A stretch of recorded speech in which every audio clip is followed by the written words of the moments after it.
Hello students, good evening. Welcome to Manla Excellence YouTube channel. ఈ రోజు వీడియోలో మనం ఈనాడు ఇండియన్ ఎక్స్‌ప్రెస్ అనాలిసిస్ ని డిస్కస్ చేయడం జరుగుతుంది. ఇందులో ఈనాడు ఇండియన్ ఎక్స్‌ప్రెస్ కాకుండా ప్రెస్ ఇన్ఫర్మేషన్ బ్యూరో అండ్ హిందూలో కవర్ అయినటువంటి ఆర్టికల్స్ కూడా డిస్కస్ చేయడం జరుగుతుంది ఎక్సెప్ట్ హిందూ ఎడిటోరియల్స్ కాకుండా. సో డేట్ వచ్చేసి మనకి 5th of November 2020కి సంబంధించినటువంటి న్యూస్ పేపర్ అనాలిసిస్ స్టూడెంట్స్. ఈ న్యూస్ పేపర్ అనాలిసిస్ అనేది మరి ఈరోజు మనం న్యూస్ పేపర్ అనాలిసిస్ డిస్కస్ చేసే కన్నా ముందు ఫస్ట్ ఆఫ్ ఆల్ ఈ యొక్క కంటెంట్స్ ఎందుకు చెక్ చేద్దాం మనం. ఓకే, అంటే ఈరోజు మనం డిస్కస్ చేయబోయేటటువంటి కంటెంట్స్ ఏంటి. ఈరోజు న్యూస్ పేపర్ అనాలిసిస్లో మనం బేసికల్ స్టూడెంట్స్ 8 న్యూస్ ఆర్టికల్స్ డిస్కస్ చేయబోతున్నాం. 8 న్యూస్ ఆర్టికల్స్ మనం డిస్కస్ చేయబోతున్నాం. అందులో ఫస్ట్ వన్ వచ్చేసి ఏంటంటే సిబిఐ యొక్క కేరళ గవర్నమెంట్ సిబిఐకి ఇచ్చినటువంటి జనరల్ కన్సెంట్ అనే దాన్ని రద్దు చేసుకోవడం జరిగింది. అఫ్ కోర్స్ గతంలో ఇది ఆంధ్రప్రదేశ్ గవర్నమెంట్ కూడా ఈ యొక్క జనరల్ కన్సెంట్ని వాళ్ళు క్యాన్సిల్ చేసుకోవడం జరిగింది. అసలు జనరల్ కన్సెంట్ అంటే ఏంటి, ఒక స్టేట్ గవర్నమెంట్ ఇలా జనరల్ కన్సెంట్ని తీసేసుకోవచ్చా అనేది మనం డిస్కస్ చేస్తాం. దాంతోపాటు ఈ యొక్క రిమైనింగ్ 8 ఆర్టికల్స్ ఏవైతే ఉన్నాయో ఆ 8 ఆర్టికల్స్ని కూడా మనం డిస్కస్ చేయడం జరుగుతుంది స్టూడెంట్స్. ఇది ఓవరాల్గా మనం ఈరోజు న్యూస్ అనాలిసిస్లో డిస్కస్ చేసేటటువంటి టాపిక్స్. మరి without any further delay first one మనం ఈ యొక్క కేరళ గవర్నమెంట్ ఏదైతే కనుక సిబిఐకి ఇచ్చినటువంటి జనరల్ కన్సెంట్ని ఈ యొక్క వాళ్ళు విత్డ్రా చేసుకోవడం జరిగింది. ఇక్కడ మనం అర్థం చేసుకోవాల్సింది, so what is this general consent? General consent అంటే ఏంటి, ఏ సెక్షన్ ప్రకారము ఒక స్టేట్ గవర్నమెంట్ ఈ యొక్క జనరల్ కన్సెంట్ని విత్డ్రా చేసుకోవచ్చు అవి తెలుసుకునే కన్నా ముందు అసలు ఈ యొక్క న్యూస్ ఆర్టికల్ అనేది ఏ సబ్జెక్టుకి సంబంధించింది. ఇది మనకి యూపీఎస్సీలో జనరల్ స్టడీస్ పేపర్ 2లో ఇండియన్ పాలిటీకి రిలేటెడ్ ఇలా మీకు సిబిఐ అని ఒకసారి రాగానే మీరు ఏం చేయాలంటే పాలిటీ టెక్స్ట్ బుక్ ఓపెన్ చేసి మీ దగ్గర ఏది ఉంటుంది అందులో అసలు సిబిఐ అనేది కాన్స్టిట్యూషన్ బాడీయా నాన్ కాన్స్టిట్యూషన్ బాడీయా ఈ క్వశ్చన్స్కి ఆన్సర్ చేయండి. సిబిఐ అనేది రాజ్యాంగబద్ధ సంస్థ కాదా, దాంతోపాటు who is the present CBI director, దాంతోపాటు సిబిఐ ఏ ఇయర్లో ఎస్టాబ్లిష్ చేశారు. దీనివల్ల ఏమవుతుంది, ఇటు యూపీఎస్సీ గ్రూప్ 1 లాంటి ఎగ్జామ్స్తో పాటు చిన్న చిన్న ఎగ్జామ్స్ అంటే ఏవైతే కనుక మిమ్మల్ని మెమొరీ టెస్ట్ చేస్తాయో గ్రూప్ 3 గ్రూప్ 4 అలాంటి ఎగ్జామ్స్ కూడా మీరు సైమల్టేనియస్గా ప్రిపరేషన్ ఫినిష్ చేసిన వాళ్ళు అవుతారన్నమాట. సో ఇప్పుడు మనకు అర్థం కావాల్సింది ఏ స్టేట్ గవర్నమెంట్ అనేది ఈ యొక్క సిబిఐకి ఇచ్చినటువంటి కన్సెంట్ అంటే సిబిఐకి ఉన్నటువంటి అధికారాలను విత్డ్రా చేయడం జరిగింది. కేరళ గవర్నమెంట్ విత్డ్రా చేయడం జరిగింది. మీకు ఇది అర్థం కావాలంటే బేసికల్లీ ఈ యొక్క సిబిఐకి దాంతోపాటు ఎన్ఐఏ నేషనల్ ఇన్వెస్టిగేషన్ ఏజెన్సీకి ఉన్నటువంటి తేడా అండ్ డిఫరెన్స్ అనేది మీకు అర్థం కావాలి. నేషనల్ ఇన్వెస్టిగేషన్ ఏజెన్సీ ఏంటంటే ఇది ఒక నేషనల్ ఇన్వెస్టిగేషన్ ఏజెన్సీ యాక్ట్ ద్వారా ఎస్టాబ్లిష్ అవ్వడం జరిగింది. దానివల్ల ఏమవుతుందంటే ఈ ఎన్ఐఏ అక్రాస్ ద ఇండియా ఏ స్టేట్కైనా వెళ్ళి వీళ్ళు ఇన్వెస్టిగేట్ చేయొచ్చు. బట్ సిబిఐ అలా కాదనమాట. సిబిఐ ఏ విధంగా ఎస్టాబ్లిష్ అయిందంటే Delhi special police establishment act, ఈ యాక్ట్ త్రూ ఈ యొక్క సిబిఐ అనేది ఎస్టాబ్లిష్ అయింది. కాబట్టి సిబిఐకి ఖచ్చితంగా ఒక స్టేట్లో ఇన్వెస్టిగేట్ చేయాలంటే ఆ స్టేట్ యొక్క యాక్సెప్టెన్స్ అనేది కావాలన్నమాట. ఇక్కడ కూడా మళ్ళీ 2 రకాలైనటువంటి కేసెస్ ఉంటాయి. ఒకటేమో కేసు స్పెసిఫిక్, అంటే ఫర్ ఎగ్జాంపుల్ ఏదైనా సుప్రీంకోర్టులో ఒక కేసు ఉందనుకోండి, సుప్రీంకోర్టు సిబిఐని డైరెక్ట్ చేసింది అనుకోండి, ఏమని మీరు దీన్ని ఇన్వెస్టిగేట్ చేయండి అని. అప్పుడు సిబిఐ ఎక్కడికైనా వెళ్ళి ఏ స్టేట్లోనైనా ఇన్వెస్టిగేట్ చేయొచ్చు. అలా కాకుండా ఇంకొకటి ఏంటంటే జనరల్ కన్సెంట్ అంటే for example south central railway తీసుకుందాం. ఈ రైల్వే ఆఫీసర్ పైన, ఇందులో ఉన్న రైల్వే ఆఫీసర్ పైన ఏదైనా కరప్షన్ ఛార్జెస్ అయ్యాయి అనుకోండి. ఈ రైల్వే ఆఫీసర్ ఎక్కడున్నాడు, ఫర్ ఎగ్జాంపుల్ ఈ రైల్వే ఆఫీసర్ ఇప్పుడు కేరళలో ఉన్నాడు అనుకుందాం, కాసేపు కేరళలో ఉన్నాడు. ఇప్పుడు కేరళలోకి సిబిఐ వెళ్ళి ఈ యొక్క రైల్వే ఆఫీసర్ని ఇన్వెస్టిగేట్ చేయాలంటే ఖచ్చితంగా కేరళ గవర్నమెంట్ అప్రూవల్ తీసుకోవాలి. అదర్వైజ్ ఈ యొక్క సిబిఐ అనేది డైరెక్ట్ సుప్రీంకోర్టు ద్వారా వెళ్ళిందనుకోండి, అప్పుడు ఖచ్చితంగా కేరళ గవర్నమెంట్ అనేది ఈ యొక్క సిబిఐని అలో చేయవలసి ఉంటుంది స్టూడెంట్స్. ఈ విధంగా సో సిబిఐకి జనరల్ కన్సెంట్ అంటే రాష్ట్రంలోకి జనరల్గా ఎంట్రీ అవ్వడానికి ఈ యొక్క జనరల్ కన్సెంట్ ఉన్నట్టయితే కనుక వాళ్ళు ఈ యొక్క సెంట్రల్ గవర్నమెంట్స్ పైన, సెంట్రల్ గవర్నమెంట్ ఎంప్లాయీస్ ఎవరైతే ఉంటారో వాళ్ళపైన ఏవైతే కనుక కరప్షన్ ఛార్జెస్ రిజిస్టర్ అవుతాయో వాటిని వీళ్ళు చాలా స్మూత్గా ఇన్వెస్టిగేట్ చేయగలుగుతారన్నమాట. మరి సో ఈ యొక్క జనరల్ కన్సెంట్ని తీసేసింది ఇప్పుడు కేరళ గవర్నమెంట్. దానివల్ల ఏమవుతుందంటే అన్లెస్ అంటిల్ సుప్రీంకోర్టు ఆర్డర్స్ పైన కాకుండా వేరే విధంగా ఈ యొక్క సిబిఐ అనేది కేరళలోకి ఈ యొక్క వీళ్ళు ఎంట్రీ అయ్యి ఏదైనా కేసుని ఇన్వెస్టిగేట్ చేయాలంటే తప్పనిసరిగా కేరళ గవర్నమెంట్ అప్రూవల్ తీసుకోవాల్సి ఉంటుందన్నమాట. దీన్ని ఈవెన్ 2019 ఎలక్షన్స్ కన్నా ముందు ఆంధ్రప్రదేశ్ గవర్నమెంట్ కూడా విత్డ్రా చేయడం జరిగింది. దాని తర్వాత వైఎస్ఆర్ గవర్నమెంట్ దీన్ని మళ్ళీ రీఇన్స్టాల్ చేయడం జరిగింది స్టూడెంట్స్. మరి ఇలా విత్డ్రా చేసేటటువంటి పవర్ స్టేట్స్కి ఏ సెక్షన్ ద్వారా ఉంటుందంటే ఈ యొక్క సెక్షన్ 6 ఏదైతే ఉంటుందో ఈ యొక్క Delhi special police establishment act 1946, Delhi special police establishment act ఈ యొక్క 1946 ఏదైతే ఉందో అందులోని సెక్షన్ 6 ప్రకారం ఈ యొక్క స్టేట్స్కి పవర్ ఉంటుంది స్టూడెంట్స్. ఆ పవర్ని కొన్ని స్టేట్స్ యూజ్ చేస్తున్నాయి అన్నమాట. మరి ఆల్రెడీ ఓల్డ్ కేసెస్ ఉన్నాయనుకోండి, అంటే ఇప్పుడు కేరళ గవర్నమెంట్ జనరల్ కన్సెంట్ని 2020లో విత్డ్రా చేసింది. ఓల్డ్ కేసెస్ 2018లో, దెన్ 2017లో ఓల్డ్ కేసెస్ రిజిస్టర్ అయిన వాటి పరిస్థితి ఏంది? ఓల్డ్ కేసెస్ విషయంలో సిబిఐ ఆ స్టేట్లోకి వెళ్ళి ఇన్వెస్టిగేట్ చేయొచ్చు. మరి ఇలా అసలు ఒక స్టేట్ సిబిఐకి ఉన్నటువంటి పవర్ని ఎందుకు తీసేసుకుంటున్నాయి, విత్డ్రా చేస్తున్నాయి? ఎందుకంటే మన తెలుసు స్టూడెంట్స్, కొన్నిసార్లు ఏమవుతుందంటే ఈ సెంట్రల్ ఏజెన్సీస్ ఏవైతే ఉన్నాయో సిబిఐ కానీ ఈడీ కానీ కొన్నిసార్లు ఇవి మిస్యూజ్ అవుతున్నాయి. అంటే సమ్టైమ్స్ ఏమవుతుందంటే సెంట్రల్ గవర్నమెంట్కి ఎవరైనా అగెనిస్ట్గా వెళ్తున్న వాళ్ళపైన ఈ central agencies CBI and ED అనేది ఒక పొలిటికల్ వెపన్స్ లాగా ఉపయోగిస్తున్నారనమాట. మరి దాన్ని కంట్రోల్ చేయడానికి కోసమని కొన్ని స్టేట్ గవర్నమెంట్స్ ఏం చేస్తున్నాయంటే ఇలా జనరల్ కన్సెంట్ని విత్డ్రా చేసుకుంటున్నాయి. ఇది స్టూడెంట్స్ ఓవరాల్గా ఇది మనకి న్యూస్ కవర్ అయింది. ఇది మనకి both Indian express and Hindu రెండు న్యూస్ ఆర్టికల్స్లో, రెండు లీడింగ్ న్యూస్ పేపర్లో కూడా కవర్ అయిందనమాట. మరి ఒకసారి నోట్స్ ఏందో చెక్ చేద్దాం స్టూడెంట్స్ క్విక్గా. ఫస్ట్ వన్, ఏ స్టేట్ గవర్నమెంట్ దీన్ని విత్డ్రా చేసింది? కేరళ స్టేట్ గవర్నమెంట్ విత్డ్రా చేసింది. ఏ ఆర్గనైజేషన్కి సంబంధించింది ఇది? CBI, central bureau of investigation. Then NIA అనేది ఎలాంటి ఆర్గనైజేషన్? Legislative body. దీన్ని ఎస్టాబ్లిష్ చేసింది ఎన్ఐఏ యాక్ట్ త్రూ అన్నమాట. సిబిఐ ఏ యాక్ట్ త్రూ ఎస్టాబ్లిష్ అయింది? Delhi special police establishment act. మరి ఇప్పుడు కేరళ గవర్నమెంట్ దేన్ని విత్డ్రా చేయడం జరిగింది? సో జనరల్ కన్సెంట్ని విత్డ్రా చేయడం జరిగింది. బట్ కేసు స్పెసిఫిక్ ఏదైనా సుప్రీంకోర్టు ఆర్డర్ ఉంటే మాత్రం ఖచ్చితంగా అప్పుడు జనరల్ కన్సెంట్ అవసరం లేదు. మరి ఇలా ఏ సెక్షన్ అనేది స్టేట్ గవర్నమెంట్స్ని ఇలా ఎంపవర్ చేయడం జరిగింది? సెక్షన్ 6 అనేది స్టేట్ గవర్నమెంట్కి ఇలాంటి ఎక్స్ట్రాడినరీ పవర్స్ ఇచ్చాయన్నమాట. మరి ఓల్డ్ కేసెస్ విషయంలో ఏంటి? ఓల్డ్ కేసెస్ విషయంలో still CBI can do their routine investigation. Then ఇలా ఎందుకు చేస్తున్నాయి? ఎందుకంటే మీకు ఇందాక చెప్పినట్టు sometimes the central government organizations or central investigation agencies or ఇవేంటంటే ఇవి సెంట్రల్ గవర్నమెంట్ చేతిలో పొలిటికల్ వెపన్స్గా మారి ఈ యొక్క పొలిటికల్ వెండెట్టా రాజకీయ కక్షను సాధించుకోవడానికి సో వాళ్ళు యూజ్ చేస్తున్నారు అనమాట. ఇది స్టూడెంట్స్ ఓవరాల్గా ఈ యొక్క జనరల్ కన్సెంట్ సిబిఐ గురించి. మన నెక్స్ట్ ఆర్టికల్ దేనికి సంబంధించిందంటే మనకి ఈ యొక్క జనరల్ స్టడీస్ పేపర్ 2లో మనకి యూపీఎస్సీలో ఇంటర్నేషనల్ రిలేషన్స్ అని ఉంటుంది. ఇంటర్నేషనల్ రిలేషన్స్ అందులో మనకు ఈ యొక్క బైలేటరల్ రిలేషన్స్ తెలుగులో మనం వీటిని ద్వైపాక్షిక సంబంధాలు అని చెప్పొచ్చు.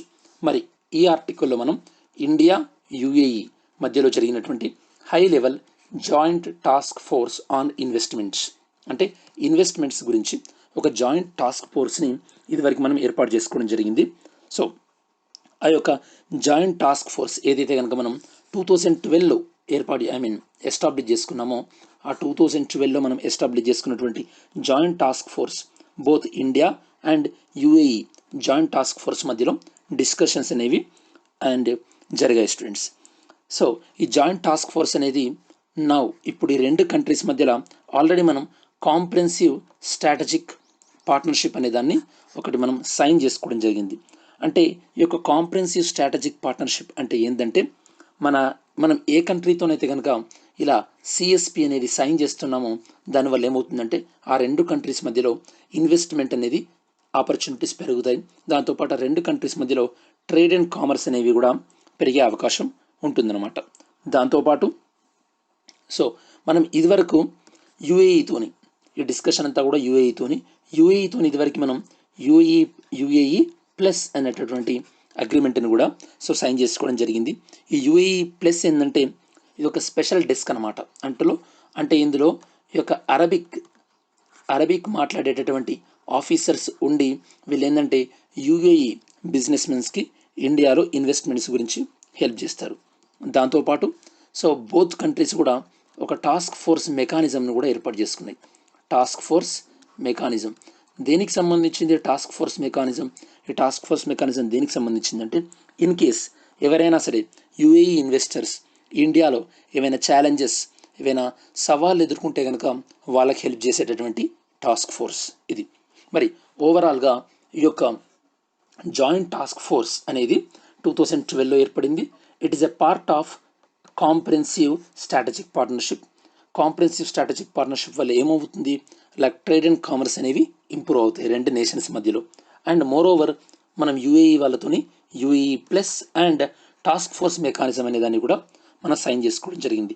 అపార్ట్ ఫ్రమ్ దిస్ అసలు యుఏఈతో మనకు ఉన్నటువంటి పొలిటికల్ రిలేషన్స్ ఏంటంటే మనం ఈ యొక్క 2015లో నరేంద్ర మోడీ ప్రైమ్ మినిస్టర్ అయిన తర్వాత 2015లో యుఏఈని విజిట్ చేయడం జరిగింది.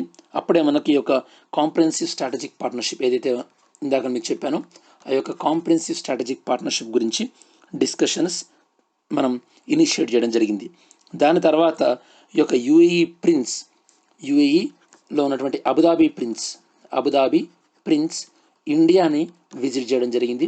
2016లో ఇండియాని విజిట్ చేయడం జరిగింది. దాని తర్వాత లాస్ట్ ఇయర్ ఆగస్ట్ 2019లో మన ఇండియాలో ఏదైతే కనుక హైయెస్ట్ సివిలియన్ అవార్డు భారతరత్న ఎలా ఉంటుందో అలానే యుఏఈలో ఉన్నటువంటి హైయెస్ట్ సివిలియన్ అవార్డు జయీద్ అనేటువంటి అవార్డుని కూడా మన ప్రైమ్ మినిస్టర్ గారికి ఇవ్వడం జరిగింది.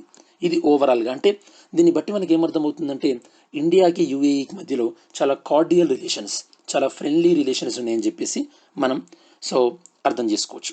అపార్ట్ ఫ్రమ్ దిస్ ఇంకా యుఏఈ మనకి ఏ విధంగా ఇంపార్టెంట్? ఒకటేమో పాకిస్తాన్ పాయింట్ ఆఫ్ వ్యూలో మనకి యుఏఈ ఇంపార్టెంట్, ఎందుకంటే still UAE supporting to India. అది కాకుండా యుఏఈలో ఇండియన్స్ చాలామంది వర్క్ చేస్తున్నారు స్టూడెంట్స్. సో వీళ్ళని మనం జనరల్గా బ్లూ కాలర్ వర్కర్స్ అంటారు. ఎవరైతే కనుక కొద్దిగా హార్డ్ వర్క్ చేస్తారో వాళ్ళని బ్లూ కాలర్ వర్కర్స్ అని, అంటే స్కిల్ తక్కువ ఉండి ఎక్కువ హార్డ్ వర్క్ పైనే వాళ్ళ యొక్క శాలరీస్ డిపెండ్ అవుతాయి. అదే వైట్ కాలర్ వర్కర్స్ అయితే కనుక స్కిల్ ఎక్కువ ఉండి సో ఎడ్యుకేషన్ క్వాలిఫికేషన్స్ ఎక్కువ ఉన్న వాళ్ళని మనం వైట్ కాలర్ ఎంప్లాయీస్ అంటారు.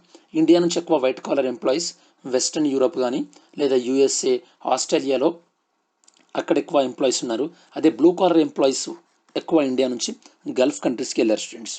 ఓవరాల్గా ఇండియా నుంచి మోర్ ఆర్ లెస్ 2.6 మిలియన్ అంటే ఆల్మోస్ట్ ఆల్ 26 లక్షల మంది యుఏఈలో ఉన్నారనమాట.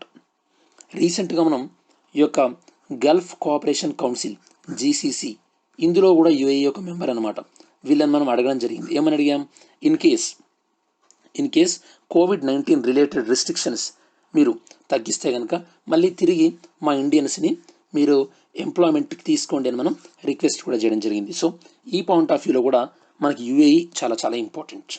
అపార్ట్ ఫ్రమ్ దిస్ రీసెంట్గా యుఏఈలో జరిగినటువంటి ఇష్యూస్ ఏమైనా ఉన్నాయా అంటే యుఏఈలో మనం ఇదివరకు డిస్కస్ చేసాం స్టూడెంట్స్, ఒకసారి మనం చెక్ చేద్దాం.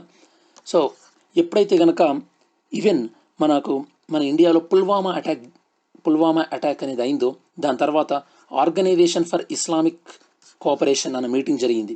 ఆ మీటింగ్కి ఈవెన్ పాకిస్తాన్ అబ్జెక్ట్ చేస్తున్నప్పటికీ కూడా ఈ యొక్క యుఏఈ ఇండియాని ఇన్వైట్ చేసింది.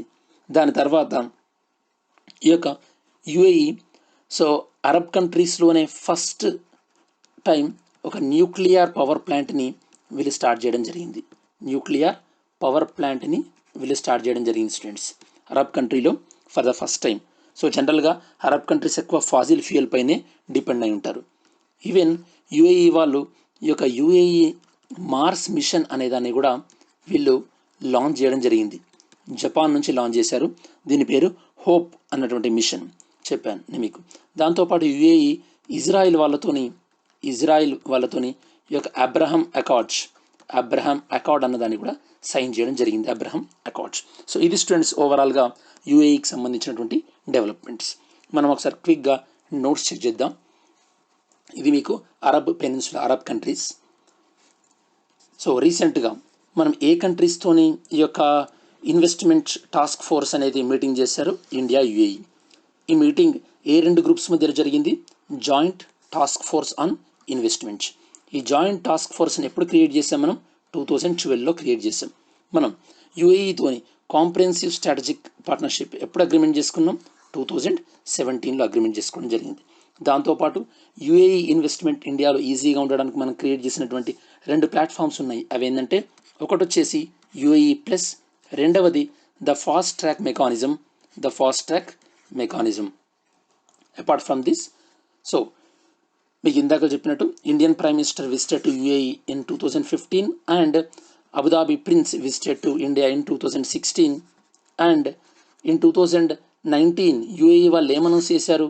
యుఏఈ యొక్క హయ్యెస్ట్ సివిలియన్ అవార్డు ఏదైతే ఉందో జయీద్ మెడల్, దాన్ని ఇండియన్ ప్రైమ్ మినిస్టర్కి కన్ఫర్ చేయడం జరిగింది.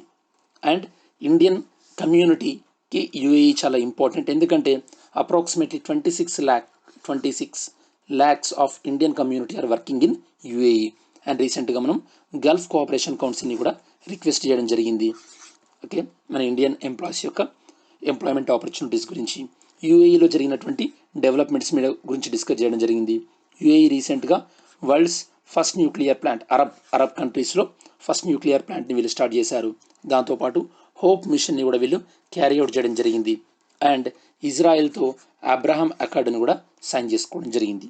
ఇది స్టూడెంట్స్ ఓవరాల్గా మనకి ఈ యొక్క ఇండియా యుఏఈకి సంబంధించినటువంటి న్యూస్. నెక్స్ట్ వన్, ఇది మనకి general studies paper 3 point of వ్యూలో ఇంపార్టెంట్. యూపీఎస్సి అంటే మీరు ఏ ఎగ్జామ్ అయినా కూడా ఇది మనం సైన్స్ అండ్ టెక్నాలజీ కేటగిరీలో చెక్ చేసుకోవచ్చు, లేదా ఇంటర్నల్ సెక్యూరిటీ కేటగిరీలో ఇది మనం ఆ కేటగిరీలో ఉంటుందని చెప్పొచ్చు. ఇది ఏంటంటే దేని గురించి అంటే పినాకా ఉన్నటువంటి మిసైల్ గురించి అనమాట. మీకు మిసైల్ అంటే అర్థం కాకపోతే తెలుగులో దీన్ని ఒక క్షిపణి అంటారు అనమాట. తెలుగులో వర్డ్ చెప్పినప్పుడు కూడా మీరు అర్థం చేసుకోండి ఫ్రెండ్స్, రాసుకోండి వీలైతే, ఇన్ కేస్ మీకు లాంగ్వేజ్ ట్రబుల్ ఉంటే కనుక. ఓకే, మరి ఈ యొక్క పినాకా మిసైల్ ఇంతకుముందు లేదా అంటే ఇంతకుముందు ఉంది, కాకపోతే ఏంటంటే ఇంతకుముందు టార్గెట్ ఏదైతే ఉందో ఆ టార్గెట్ కన్నా ఇప్పుడు దాన్ని ఇంప్రూవ్ చేసి ఇంకా ఎక్కువ టార్గెట్స్ రీచ్ అయ్యే విధంగా దాన్ని మనం ఇంప్రూవ్ చేయడం జరిగింది. కాబట్టి ఇప్పుడు మనం టెస్ట్ చేసినటువంటి పినాకా మిసైల్ ఏంటంటే ఎన్హాన్స్డ్ వర్షన్ అంటే ఇంప్రూవ్ చేసినటువంటి వర్షన్ అని మనం చెప్పొచ్చు. మరి ఏ ఆర్గనైజేషన్ ఇందులో బాగా ఇన్వాల్వ్ అయిందంటే డిఆర్డిఓ ఇన్వాల్వ్ అయింది. దీన్ని మనం ఎక్కడ టెస్ట్ చేసాం? ఎక్కడ అంటే ఒడిస్సా కోస్ట్లో ఉన్నటువంటి చాందీపూర్ ఇంటిగ్రేటెడ్ టెస్ట్ రేంజ్, అక్కడ దీన్ని మనం టెస్ట్ చేయడం జరిగింది. మోస్ట్ ఆఫ్ ద టైమ్స్ మనం మిసైల్స్ అన్ని కూడా ఒడిస్సాలో ఉన్నటువంటి కలాం ఐలాండ్లో టెస్ట్ చేస్తాం. అదే న్యూక్లియర్కి సంబంధించినటువంటి వాటిని మనం ఎక్కువ రాజస్థాన్లోని పోఖ్రాన్లో టెస్ట్ చేస్తుంటాం స్టూడెంట్స్. ఇది బేసిక్ ఇన్ఫర్మేషన్ మీకు ఐడియా ఉండాలన్నమాట. ఇదివరకు దీని యొక్క మిసైల్ రేంజ్ ఎంత అంటే 37 to 38 కిలోమీటర్స్. ఇప్పుడు దీని యొక్క రేంజ్ని మనం 45 కిలోమీటర్స్ వరకు కూడా ఈ మిసైల్ రేంజ్ని పెంచడం జరిగింది. అందుకోసమే దీన్ని మనం ఏమంటున్నాం? ఎన్హాన్స్డ్ వర్షన్ అంటున్నాం. Enhanced version very very important.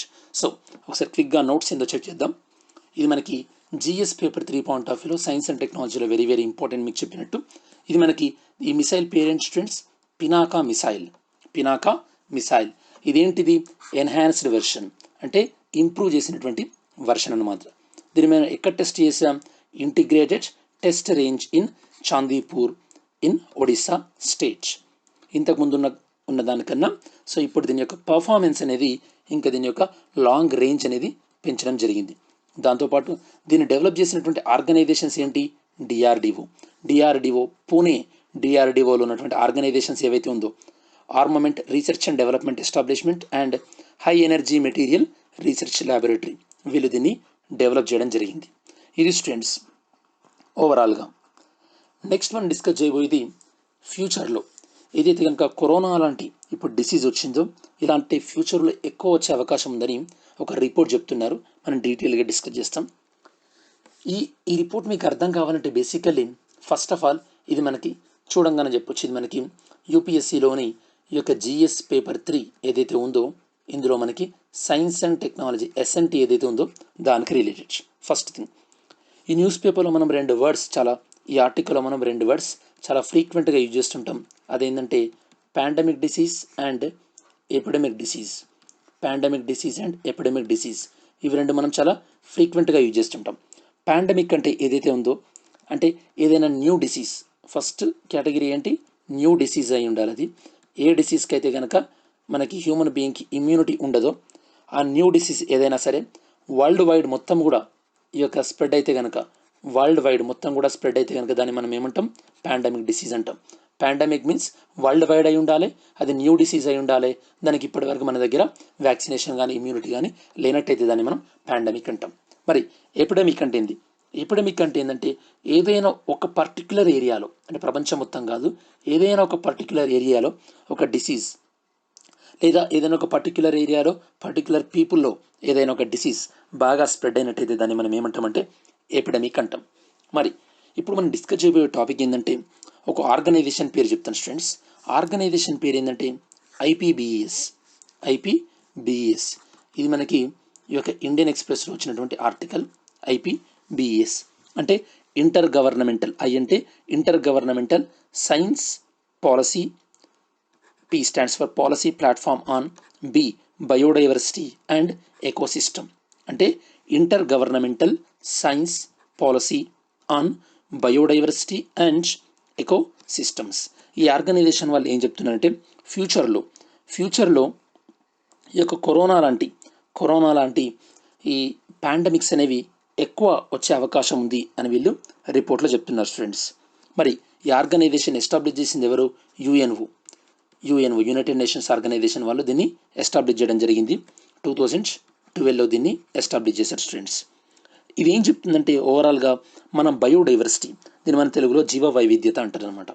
మనం బయోడైవర్సిటీని ప్రొటెక్ట్ చేయనట్టయితే కనుక ఫ్యూచర్లో ఇలాంటి డిసీజెస్ ఎక్కువ స్ప్రెడ్ అయ్యే అవకాశం ఉంది అని చెప్తున్నారనమాట. ఓవరాల్గా మనకి ఈ యొక్క 20th సెంచరీ అంటే 1900 నుంచి 2000 వరకు, ఈ 20th సెంచరీలో ఓవరాల్గా మనకి 3 మేజర్ అవుట్ బ్రేక్స్ వచ్చినాయని చెప్పొచ్చు. అంటే 3 పెద్ద డిసీజులు ప్రపంచం మొత్తాన్ని ఎఫెక్ట్ చేసినాయని చెప్పొచ్చు. ఒకటి ఏంటంటే ఈ యొక్క స్పానిష్ ఇన్ఫ్లుయెంజా ఒకటి, second one HIV, human immunodeficiency virus, and third one వచ్చేసేసి ఈ యొక్క కోవిడ్ అని చెప్పొచ్చు. ఇవి ఓవరాల్గా మనకి ఎఫెక్ట్ చేసినాయి. అఫ్కోర్స్ ఇంక కొద్దిగా ఈ లిస్ట్లో సార్స్ కూడా ఉంది, బట్ సార్స్ అంత వైడ్గా అవ్వలేదు. సార్స్ కూడా మనకి సివియర్ అక్యూట్ రెస్పిరేటరీ సిండ్రోమ్, అది కూడా మనకి రెస్పిరేటరీ సిస్టమ్ని ఎఫెక్ట్ చేస్తుంది ఓవరాల్గా. మనం ఏం డిస్కస్ చేస్తున్నాం అంటే ఇప్పటివరకు పాండమిక్కి ఎపిడమిక్కి డిఫరెన్స్ ఏంటి, దాంతోపాటు ఐపీబీఎస్ అనేటువంటి ఆర్గనైజేషన్ ఏంటి, దాని ఫుల్ ఫామ్ ఏంటి, అది ఏ ఇయర్లో ఎస్టాబ్లిష్ అయింది, వీళ్ళు ఏం చెప్తున్నారంటే we have to protect the biodiversity, మనం బయోడైవర్సిటీని కన్జర్వ్ చేయాలి, ప్రొటెక్ట్ చేసుకోవాలి. దాంతోపాటు 20th సెంచరీలో వచ్చినటువంటి మేజర్ డిసీజెస్ ఏంటో కూడా నేను మీకు చెప్పాను. మరి ఇవి ఎందుకు వస్తున్నాయి, కాజెస్ ఏంటి, నేను మీకు ఇదివరకు చాలాసార్లు చెప్పినట్టు ఏంటంటే ఈ డిసీజెస్ అన్నిటి కూడా జూనోసిస్, వీటిని మనం జూనోటిక్ డిసీజ్ అనొచ్చు స్టూడెంట్స్. జూనోటిక్ డిసీజ్ పేర్లో ఉంది స్టూడెంట్స్. జూవాలజీ అంటే ఏంటి, study of animals. Zoonotic disease అంటే యానిమల్స్ నుంచి మనకి డిసీజ్ స్ప్రెడ్ అవ్వడం అనమాట. యానిమల్స్ నుంచి ఎప్పుడు డిసీజ్ స్ప్రెడ్ అవుతాయి, ఒకటి యానిమల్స్ వాటి యొక్క హ్యాబిటేట్, అవి ఉండేటటువంటి ఈ యొక్క సరౌండింగ్స్ అవి లాస్ అయిపోయి హ్యూమన్తో ఇంటరాక్షన్ పెరిగినప్పుడైనా ఆ డిసీజులు మనకు వస్తాయి. 2 మన యొక్క ఈటింగ్ హ్యాబిట్స్ అనేది. 3 ఈ యొక్క యానిమల్స్ని ఒక జాగ్రఫికల్ ఏరియా నుండి ఇంకో జాగ్రఫికల్ ఏరియాకి ఇల్లీగల్గా స్మగిల్ చేసినప్పుడు ఈ యొక్క ఆ పాపులేషన్ ఆ యానిమల్ని ఎవరైతే తిన్నారో ఇదివరకు వాళ్ళకి రానటువంటి డిసీజెస్ కూడా కొత్తగా వేరే జాగ్రఫికల్ ఏరియాలో యానిమల్ మీట్ ఎవరైతే తింటారో వాళ్ళకి వచ్చే అవకాశం ఉంది. ఇవన్నీ కూడా ఫర్ ఎగ్జాంపుల్ మనం ఎబోలా తీసుకున్నా, నిఫా తీసుకున్నా, జికా తీసుకున్నా, ఇవన్నీ కూడా జూనోటిక్ డిసీజెస్. మరి వీటిని ఎలా తగ్గించవచ్చు అంటే రిడక్షన్ మెజర్స్. ఫస్ట్ వన్ ఏంటంటే ఈ యొక్క యానిమల్స్ యొక్క హ్యాబిటేట్ ఏదైతే అంటే అవి లివింగ్ కండిషన్స్ ఏవైతే ఉన్నాయో వాటిని మనం ప్రిజర్వ్ చేయాలి. దట్ మీన్స్ ఓవరాల్గా మనం చెప్పొచ్చేది ఏంటంటే ఈ యొక్క బయోడైవర్సిటీని మనం పెంచాలి స్టూడెంట్స్, అంటే ప్రొటెక్ట్ చేయాలి. లైక్ ఇప్పుడు మనకి ఏదైతే కనుక సో లైక్ అన్ని హ్యాబిటేట్స్, అది ఆక్వాటిక్ బయోడైవర్సిటీ కానీ లేదా టెరెస్ట్రియల్ బయోడైవర్సిటీ కానీ, అంటే భూమిపైన కానీ వాటర్ పైన కానీ ఈ యొక్క బయోడైవర్సిటీని మనం ప్రొటెక్ట్ చేయాలి. దాంతోపాటు ఈ యొక్క వైల్డ్ యానిమల్స్కి హ్యూమన్ బీయింగ్స్కి మధ్యలో ఉన్నటువంటి ఈ యొక్క కాంటాక్ట్ ఏదైతే ఉంటుందో ఈ కాంటాక్ట్ని మనం సాధ్యమైనంత మట్టికి తగ్గించుకోవాలి స్టూడెంట్స్. దాంతోపాటు థర్డ్ వన్ ఏంటంటే ఈ యొక్క సో కంట్రీస్, నైబర్హుడ్ కంట్రీస్, అంటే ఒక నేషన్ ఇంకో నేషన్ ఈ యొక్క కోఆపరేట్ చేసుకోవాలి. ఏ విషయంలో? లైక్ ఒక ఏరియా నుంచి ఇంకో ఏరియాకి ఈ యొక్క ఇల్లీగల్గా, లైక్ ఇప్పుడు మనం ఆల్రెడీ సైట్స్ అనేటువంటి కన్వెన్షన్ ఉంది మనకి, okay, convention on illegal transportation of endangered species అని ఉంది కదా, అలాంటివి మనం స్ట్రిక్ట్గా ఇంప్లిమెంట్ చేసుకునే విధంగా సో యాక్షన్స్ అనేవి తీసుకున్నట్టయితే కనుక అట్లీస్ట్ మనం ఇలాంటివి రాకుండా ఫ్యూచర్లో వీ కెన్ డూ సంథింగ్ అనమాట. ఓకే, సో మనం నోట్స్ ఇంత చెక్ చేద్దాం స్టూడెంట్స్. ఓవరాల్గా ఫ్యూచర్లో ఈ యొక్క పాండమిక్ డిసీజ్ ఎక్కువ వచ్చే అవకాశం ఉందని సో చెప్తున్నారు. ఎవరు చెప్తున్నారు మనకి? ఈ యొక్క IPBES, inter governmental science policy platform on biodiversity and ecosystem, ఇలాంటివి కూడా గుర్తుపెట్టుకోండి. మరి సో ఈ ఆర్గనైజేషన్ ఎవరి కంట్రోల్లో వర్క్ చేస్తుంది? UN-లో వర్క్ చేస్తుంది. సమ్ టైమ్స్ మీకు UPSC ప్రిలిమ్స్లో WHO అని కూడా అడుగుతుంటారు, బాగా కేర్ఫుల్గా ఉండండి. వీళ్ళు ఏం చెప్తున్నారంటే వీళ్ళ మెయిన్ ఫోకస్డ్ ఏరియా ఏంటంటే బయోడైవర్సిటీ ఇంప్రూవ్ చేయడం. వీళ్ళు చెప్పింది ఏంటంటే సో 20th సెంచరీలో వచ్చినటువంటి మేజర్ పాండమిక్స్ ఏంటంటే స్పానిష్ ఇన్ఫ్లుయెంజా, దాంతోపాటు HIV అండ్ సార్స్. ఈ సార్స్లో వన్ ఆఫ్ ద సార్స్ ఏంటంటే COVID-19. కాజెస్ ఏంది? మీకు ఇందాక చెప్పినట్టు జూనోటిక్ డిసీజెస్, ఎక్కువగా ఇవి యానిమల్స్ నుంచి వస్తున్నాయి. మరి వీటిని తగ్గించాలంటే ఏం చేయాలి? ఈ యొక్క బయోడైవర్సిటీని మనం ప్రొటెక్ట్ చేయాలి. దాంతోపాటు వైల్డ్ లైఫ్కి ఉన్న హ్యూమన్ బీయింగ్స్కి ఉన్న కాంటాక్ట్ని మనం సాధ్యమైనంత మనం తగ్గించాలి. And so cooperation between the countries ఏదైతే ఉందో దాన్ని మనం ఎంకరేజ్ చేయాలి. అండ్ ఆల్రెడీ మనకి ఏవైతే కన్వెన్షన్స్ ఉన్నాయో ఆ కన్వెన్షన్స్ స్ట్రిక్ట్లీగా ఇంప్లిమెంట్ అయ్యే విధంగా so we have to take the action.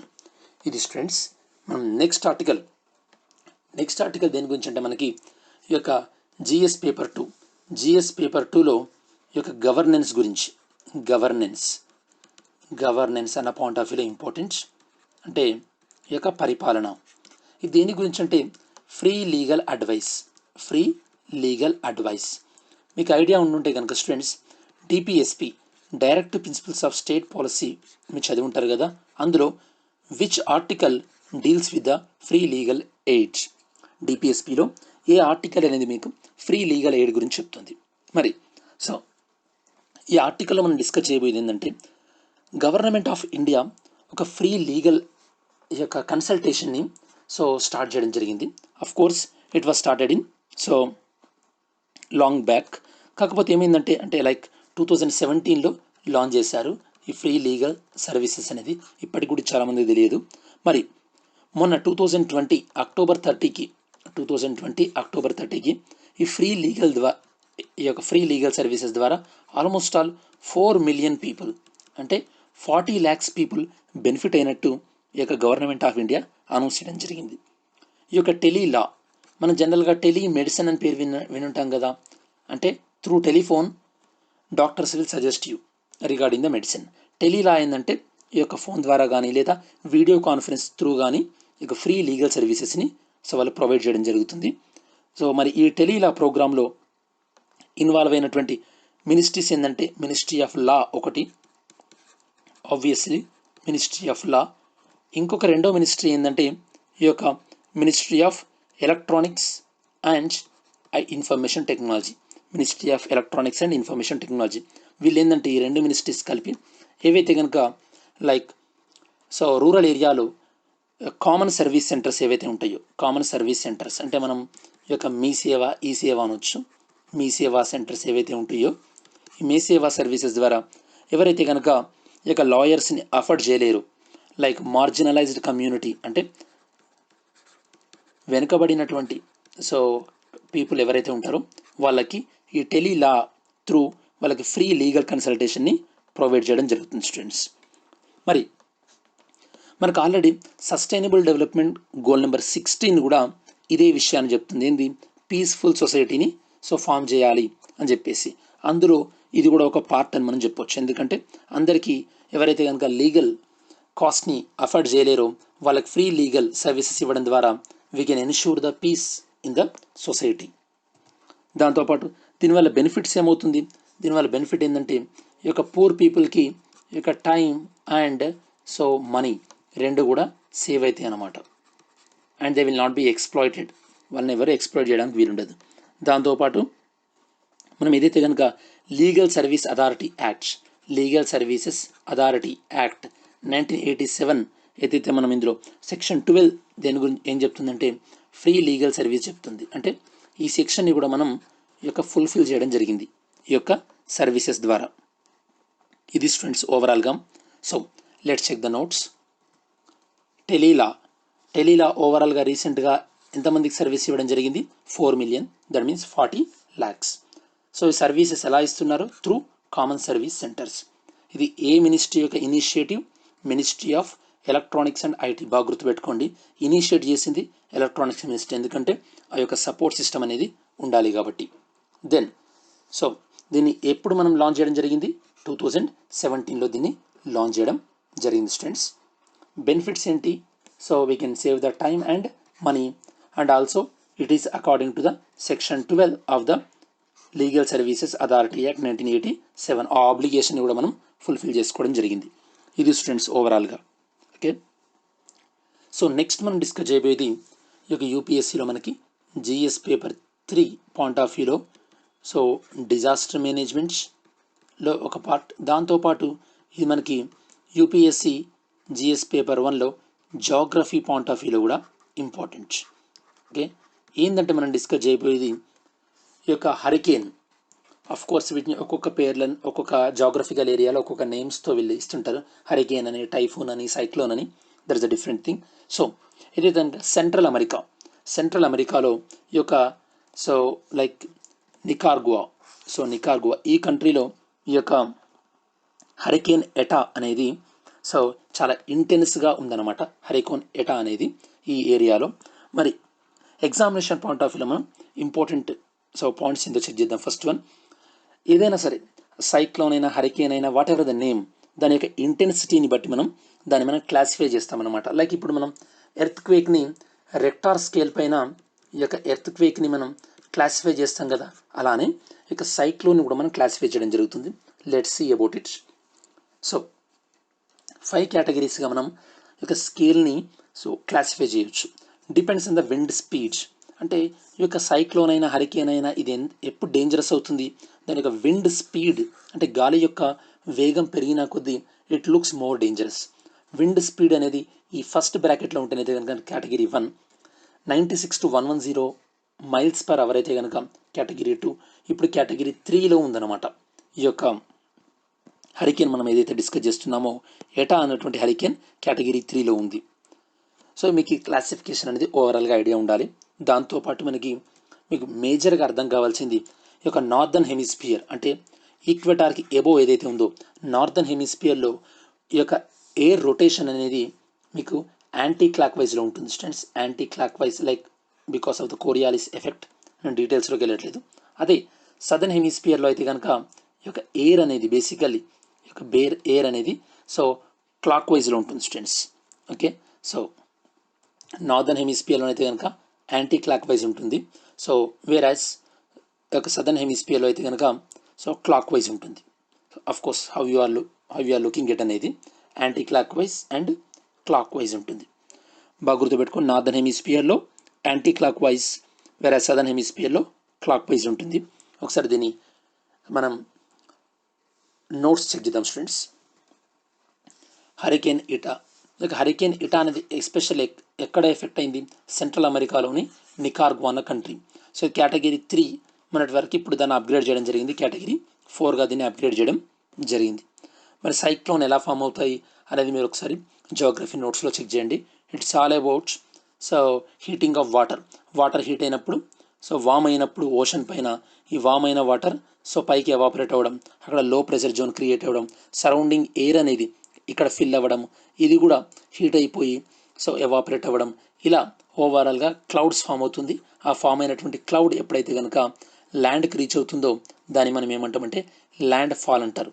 తెలుగులో ఒక తుఫాను తీరం దాటింది అంటారు కదా, దాన్ని మనం ల్యాండ్ ఫాల్ అంటారు. ఆ విధంగా మరి మనం already Seifert Simpson hurricane wind scale మనం డిస్కస్ చేయడం జరిగింది. ఇందులో విండ్స్ని వాటి యొక్క ఇంటెన్సిటీని బట్టి మనం ఫస్ట్ కేటగిరీ నుండి 5th కేటగిరీ వరకు క్లాసిఫై చేయొచ్చు స్టూడెంట్స్. సో ఇది ఓవరాల్గా. Next one centre OKs Himachal Pradesh hydro electricity projects. ఇది మనకి స్పెషల్గా ఒక సబ్జెక్ట్ అంటూ కాదు, జనరల్గా మనం జియోగ్రఫీ అని చెప్పొచ్చు ప్రాజెక్ట్స్, బట్ ఇది ఓవరాల్గా కరెంట్ అఫైర్స్ టాపిక్ టైపు. మరి దీనికి సంబంధించిన నోట్స్ ఏందో చూద్దాం స్టూడెంట్స్.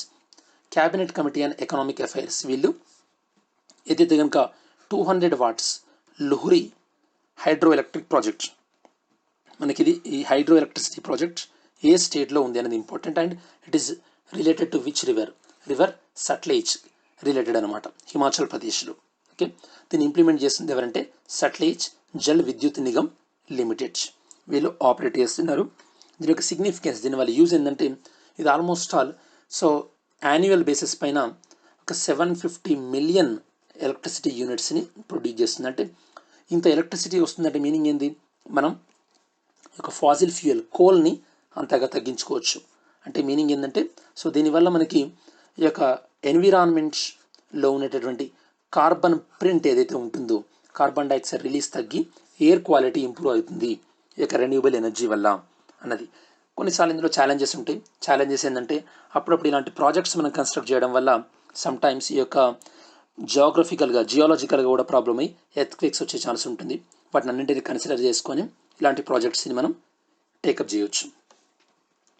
ఫైనల్ వన్ ఏంటంటే students the Miyas of Assam and their char chapori culture. So అస్సాంలో ఉన్నటువంటి చర్ చపోరీ అనేటువంటి ఏరియా అనమాట. ఈ ఏరియాలో ఉన్నటువంటి సో పీపుల్ని ఏమంటామంటే మనం జనరల్గా మియాస్ అంటారనమాట. మియాస్ ప్రాబ్లం ఏంటంటే వాళ్ళకి మాది సపరేట్ కల్చర్, మాకు ఒక సపరేట్ మ్యూజియం ఒకటి ఉండాలి అని చెప్పేసి వాళ్ళు డిమాండ్ చేయడం జరిగింది. ఇప్పుడు ఎలక్షన్స్ అస్సాంలో అప్కమింగ్ ఉన్నాయి 2021లో, దాన్ని Assam chief minister so reject చేయడం జరిగింది. ఇది లైక్ అస్సాంలో పీపుల్ మధ్యలో డివైడ్ లాగా ఉంటుందని చెప్పేసి, ఎందుకంటే మెజారిటీ ఆఫ్ ద పీపుల్కి ఈ మ్యూజియం ఎస్టాబ్లిష్ చేయడం సో చాలామంది అపోజ్గా ఉన్నారు. Of course majority votes important కాబట్టి దీన్ని రిజెక్ట్ చేయడం జరిగింది. ఈ పాయింట్ ఆఫ్ వ్యూలో అసలు ఈ చర్ చాపోరీస్ అన్నటువంటి సో జాగ్రఫికల్ ఏరియా ఎక్కడుంది అండ్ హూ ఆర్ దీస్ మియాస్ ఒకసారి మనం చూద్దాం స్టూడెంట్స్. మ్యూజియం దేని గురించి, ఈ యొక్క చర్ చపోరీస్ ఎవరైతే ఉన్నారో ఈ యొక్క ప్రాంతంలో ఎవరైతే ఉన్నారో చర్ చపోరీస్ అనేటువంటి ఏరియాలో ఎవరైతే పీపుల్ ఉన్నారో వాళ్ళ యొక్క కల్చర్ని కానీ వాళ్ళ యొక్క హెరిటేజ్ని కానీ అంటే వాళ్ళ యొక్క సో సంస్కృతిని రిఫ్లెక్ట్ చేసే విధంగా ఒక మ్యూజియంని ఎస్టాబ్లిష్ చేయాలన్నటువంటి ఐడియా ఏదైతే ఉందో దాని గురించి ఒక కాంట్రవర్సీ రావడం జరిగింది. సో చర్ చపోరీస్ అంటే ఏంటంటే బేసికల్లీ సో మీకు అస్సాం గురించి ఐడియా ఉంటే కనుక అస్సాం నుండి ఇక బ్రహ్మపుత్ర రివర్ అనేది ఫ్లో అవుతుంటుంది. బట్ బ్రహ్మపుత్ర రివర్తో డిసడ్వాంటేజ్ ఏంటంటే బ్రహ్మపుత్ర రివర్ యొక్క ఫ్లో ఎవ్రీ ఇయర్ చాలా చేంజ్ అవుతుందన్నమాట. ఈ చేంజ్ అవ్వడం వల్ల ఏమవుతుందంటే ఈ యొక్క ఐలాండ్స్ అనేవి ఫామ్ అయినాయి అస్సాంలో. ఈ ఐలాండ్స్ని మనం చర్ చపోరీస్ అంటుంటాం అనమాట. ఓకే, ఈ ఐలాండ్స్లో ఎక్కువగా ఈ యొక్క బెంగాల్ నుంచి వచ్చినటువంటి లైక్ వాళ్ళు వెస్ట్ బెంగాల్ కానీ లేదా బంగ్లాదేశ్ నుంచి వచ్చినటువంటి ముస్లిమ్స్ ఎక్కువ ఉంటారు. సో లైక్ వాళ్ళు మిసింగ్స్, దియోరీస్, కొంచారీస్, నేపాలీస్, రిమైనింగ్ మైనారిటీస్ అనమాట. మరి ఈ ఏరియాలో ఉండేటటువంటి వీళ్ళని ఏమంటారంటే మియాస్ అంటారన్నమాట. అంటే లైక్ ఎవరైతే కనుక బంగ్లాదేశ్ నుంచి వచ్చి ఈ అస్సాం ఐలాండ్స్ ఏవైతే ఉన్నాయో అక్కడ ఉన్నటువంటి కమ్యూనిటీని మనం మియాస్ అంటారన్నమాట. అఫ్కోర్స్ అదొక లైక్ అబ్యూజివ్ వర్డ్ అని కూడా అనొచ్చు. అంటే మనం దాన్ని ఒక సో చాలా తక్కువ చేసి మాట్లాడడానికి కూడా ఈ వర్డ్ని ఉపయోగిస్తుంటారు. జనరల్గా వీళ్ళు ఎప్పుడైతే కనుక బ్రిటిష్ వాళ్ళ అస్సాంని ఈ యొక్క ఆక్యుపై చేయడం స్టార్ట్ చేశారో 1826 అప్పటి నుండి బెంగాల్ పార్టీషన్ 1970 వరకు కూడా ఈ కమ్యూనిటీ అనేది కంటిన్యూస్గా అస్సాంలోకి మైగ్రేట్ అయ్యారు. మనకి examination point of view Miyas community are related to which state, లేదా char chaporis areas are related to which state, అవి బాగా గుర్తుపెట్టుకుని స్టూడెంట్స్. ఇది మనకి art and culture point of వ్యూలో ఇంపార్టెంట్. ఇది ఓవరాల్గా మనకి Eenadu Hindu news paper Indian Express news analysis 5th November 2020కి సంబంధించి. ఈ వీడియో మీకు నచ్చినట్టయితే కనుక లైక్ చేయండి, మీ ఫ్రెండ్స్కి ఉపయోగపడుతుంది అనుకుంటే షేర్ చేయండి, మన ఛానల్కి సబ్స్క్రైబ్ చేసుకున్నట్టయితే కనుక సబ్స్క్రైబ్ చేసుకోండి. Thanks for watching this video. See you in next video.